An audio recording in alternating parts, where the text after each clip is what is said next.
Hello beautiful people, listen Daruma, welcome to the channel. Today we're going to be checking this video and it's titled Prince Harry suffers anxiety as regretful Meghan signals end to feud with Catherine and William.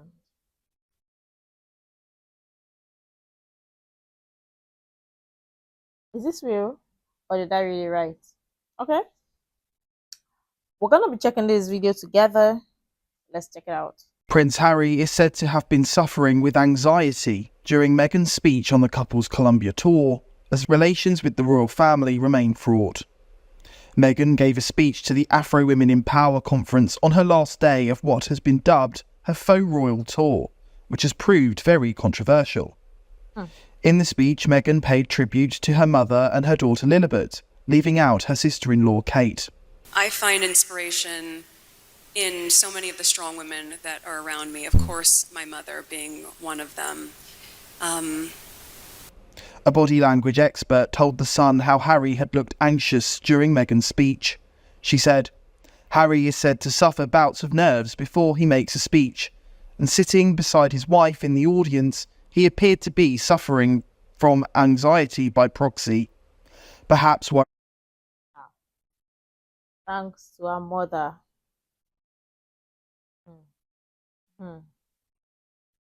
Interesting. Is this a good one or a bait? What do you think? Strong women. The Queen, the late Queen. Worrying on her behalf. Harry stroked his beard in a classic self-comfort ritual, while Meghan looked at ease on stage. The prince was then seen looking downward, fiddling and looking distracted as Meghan sat authoritatively. Meghan's choice of words on stage could be a hint that the couple want to make up with King Charles. You know, I think life is full of surprises and can be quite complex. And we've talked about over the past few days, you finding your inspiration in this fighting spirit. And for me, we talked about the power of words as well. So much of how I approach things is through the lens of less about the fight, that's not interesting to me, and more about how do we show up in this space and wash things over with love and kindness and generosity. And we talked about this the other day, and of course that is part of that same spirit that you have in you. You see something wrong, you go to fix it. Given Meghan and Harry's clashes with the press and the royal family, this could mean the pair want to get back into the royal fold. But if you're talking about generosity, kindness, shouldn't it start from home? Or from your own house? What do you think? Should generosity be given to outsiders first and not from your home? Accept the responsibilities that come with their constitutional role. The Duchess looked reflective and regretful while she made the comments in a soft tone. Does she? The body language expert told The Sun, "This shows the same signal of unification and joining together that Harry is so fond of, which might be a silent message of peace to his father Charles." Meghan praised her mother Doria as her role model and said 3-year-old Lilibet had found her voice. You too can help to change the world.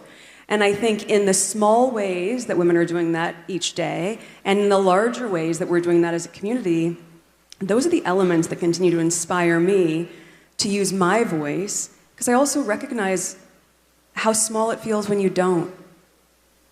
It doesn't feel great to, as we've talked about, suffer in silence, or even just sit in silence, if in those moments you want to be heard, or if you have something to say. So I think part of the role modeling that I certainly try to do as a mother is to encourage our daughter, who at 3, she has found her voice.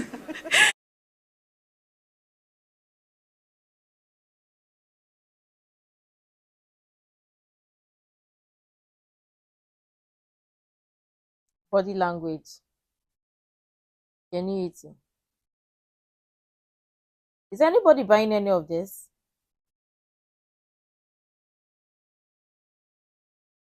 I don't know, but something seems off. What do you think?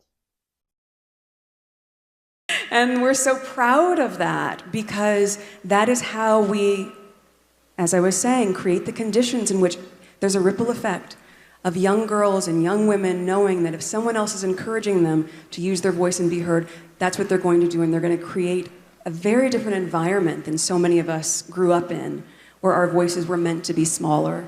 And now, in raising them, we're changing the conditions in the environment where everyone has space to be the best version of themselves. Meghan did not choose to mention the late Queen or Princess Kate for praise.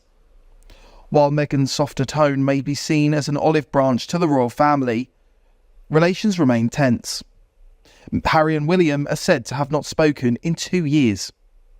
Prince Harry's oldest pal told the media he no longer hears from the prince since he and Meghan cut ties with the royals and seemingly a lot of their friends.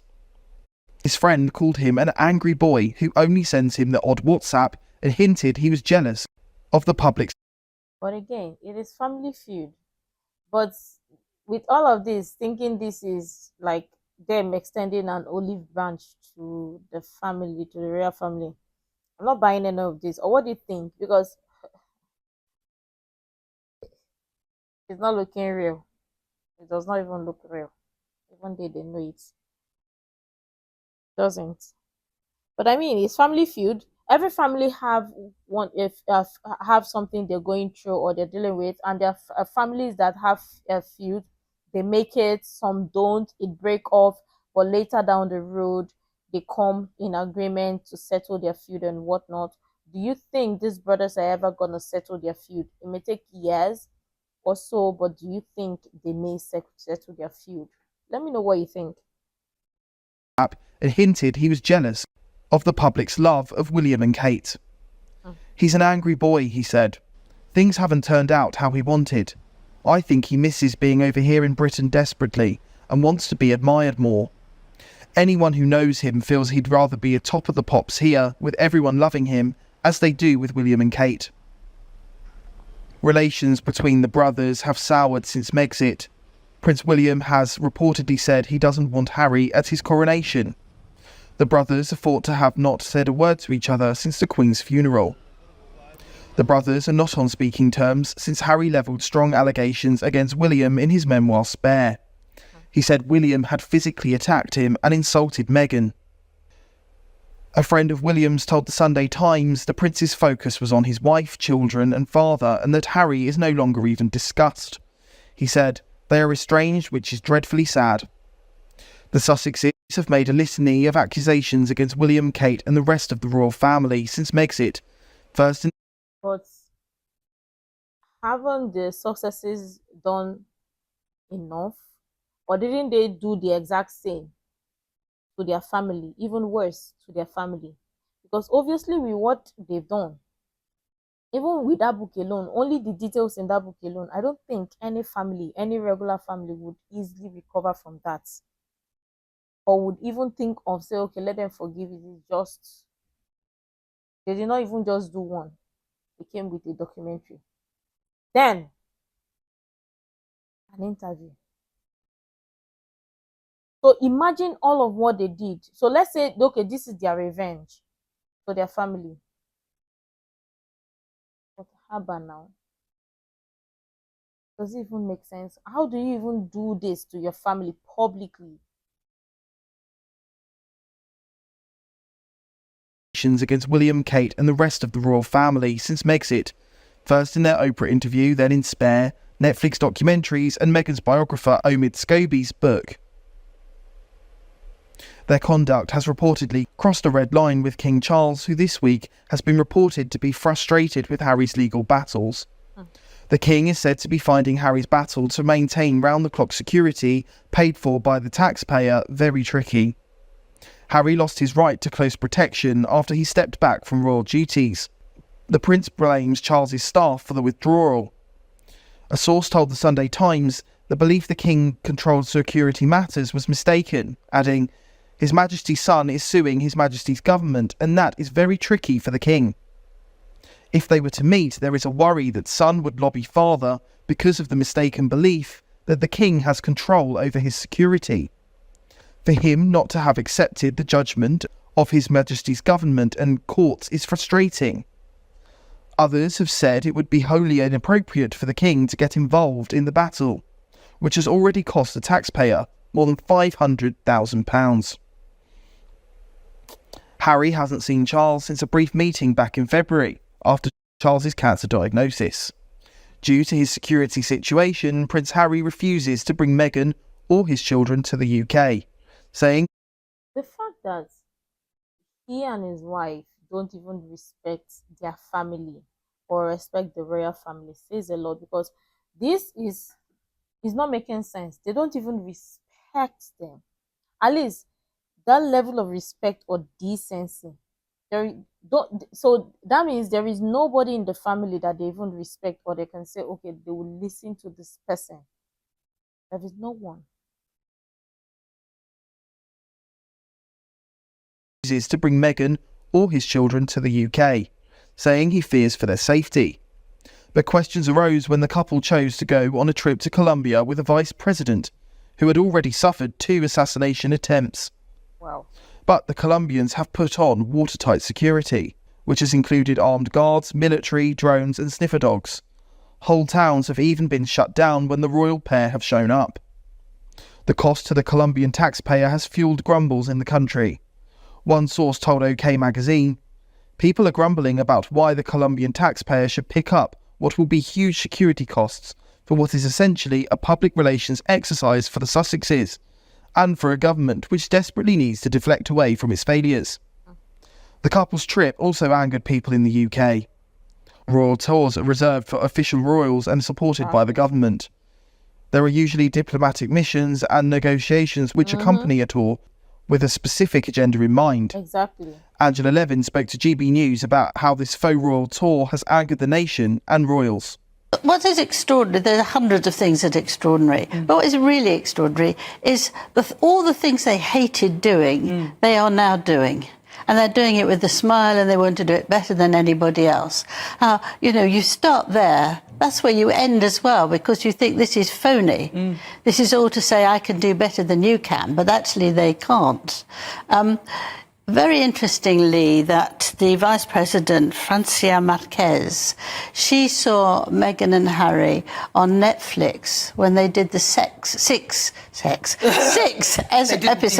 No, that was a slip of the tongue. It was a Freudian slip.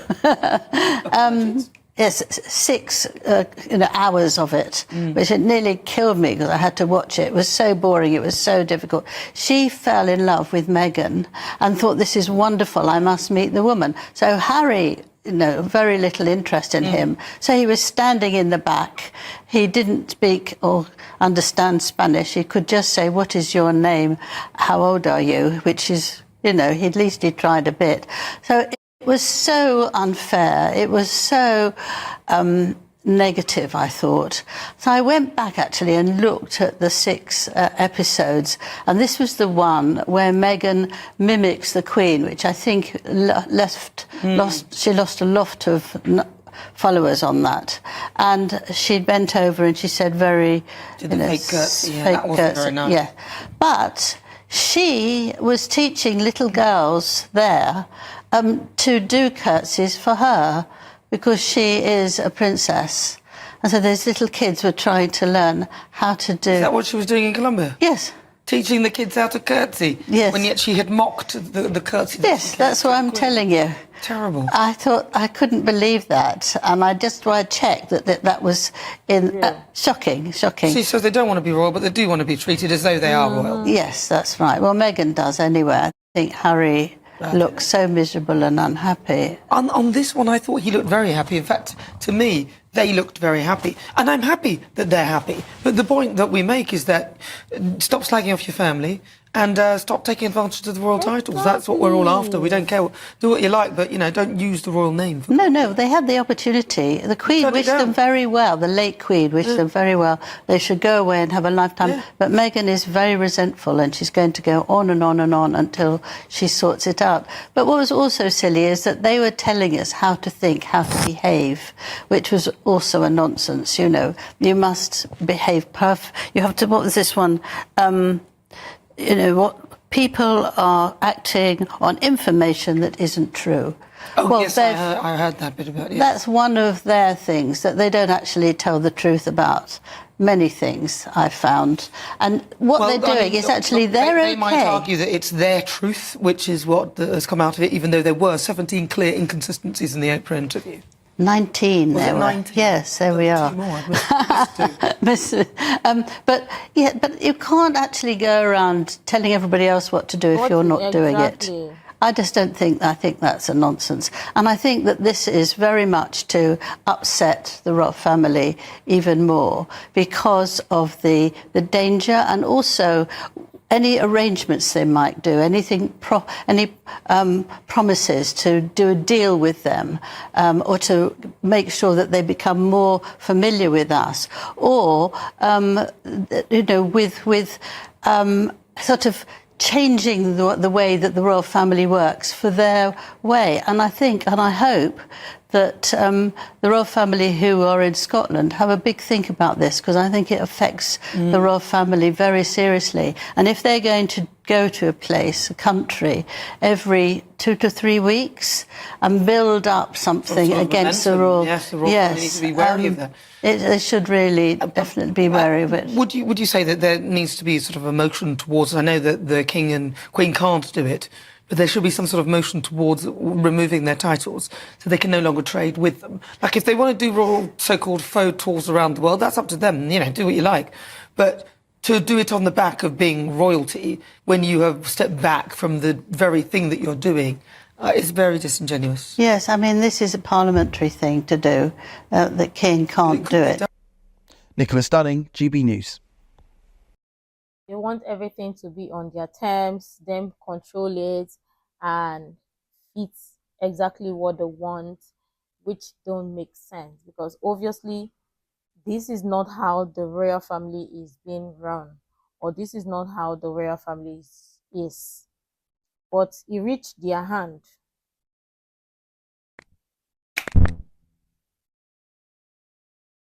It's on another thing. But yet, the entire world should feel sorry for them. Teaching people, giving people advice, talking about role model.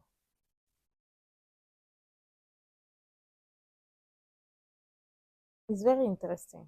Very, very interesting. Because explain to me how you did not clean your house, you're going to clean somebody's house. You've not given yourself advice. Finish. You're giving somebody else advice. We understand, like, at this point, they don't even, they know that what they're doing is, or doing all of this, going on tour, visit, whatever, and the guys to be working royals, it's going to piss off the royal family. They know, so they're going to do it anyways because they don't care. They don't have respect for the title. They don't have respect for the crown. They don't have respect for the royal family. Maybe it's too much or excess of it. That's true. See finish, now they bring you disrespect, because once somebody see you finish, they cannot respect you again. That is it. In Nigeria, we call it see finish, disrespect. See finish will bring disrespect, because when somebody know you reach house, know everything that you can do, they lose respect for you, because obviously they don't respect the crown. Don't. But let me know what you think. I'm sure tons of people have interesting things to share. Do you think the royal family should work or take a stand to take away their titles? Or you think something else needs to be done, or the royal family shouldn't bother regarding their titles? I really love your thoughts on this. You can share the useful information you think might be really helpful. Make sure to like, comment, and subscribe, and all of that stuff. And until next time, see you.